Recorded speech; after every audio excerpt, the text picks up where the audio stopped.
Donc je suis ici pour vous présenter le premier concept mécanique anti-graffiti au monde. Alors, l'idée est partie, comme je vous l'ai dit tout à l'heure, est partie d'un simple grillage. Faire un obstacle donc, au tagger, ben, c'est gagner mon pari. Le principe, il est donc là.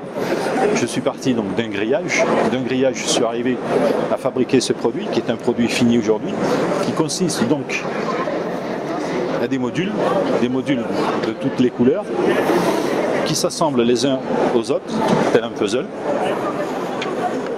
À savoir, pour monter 10 mètres carrés, il me faudra moins d'1 heure pour poser ce produit. Ce produit répond à toutes les normes internationales. Il est anti-UV, il est anti-statique, il ne brûle pas.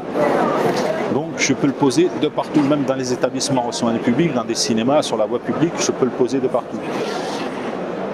Il faut reconnaître qu'il est difficile quand même de taguer un tel produit, du fait qu'il n'y a aucune surface assez plane et assez lisse pour y écrire quelque chose. Car le tagger, ce qu'on doit savoir, c'est qu'un tagger veut communiquer. Moi, je peux faire de la communication, donc à travers ce produit, faire de la publicité, et tout en, si vous voulez, dissuadant le tagger de venir salir les façades équipées de mon concept. Ce qu'il faut savoir aussi, ce produit, je peux le faire donc de toutes les couleurs. On peut faire des drapeaux et on peut faire de la publicité, mais ça n'a pas que l'aspect en fait anti-graffiti. Ça consiste à protéger de toutes les salissures urbaines. Ce qu'il est bon de savoir aussi, c'est qu'on a remarqué, quand on a fait nos essais, qu'il y avait des nuisances sonores qui étaient absorbées par le produit du fait qu'il est en plastique. Donc à l'intérieur des maisons, on s'est aperçu qu'on pouvait avoir de moins 3 à moins 10 décibels. Ce qu'on peut dire aussi donc, sur le module, il est thermomoulé, c'est une seule pièce, il n'y a pas de partie collée.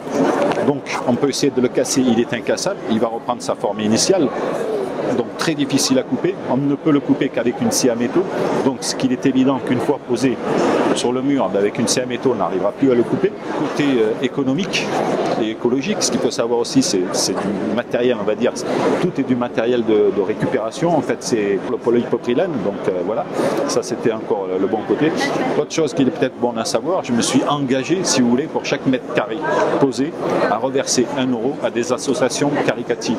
Et je suis ici donc pour rencontrer des investisseurs, rencontrer des distributeurs donc, qui veulent bien croire à mon concept, donc, qui, je rappelle, très simple, très économique. Très économique, pourquoi ?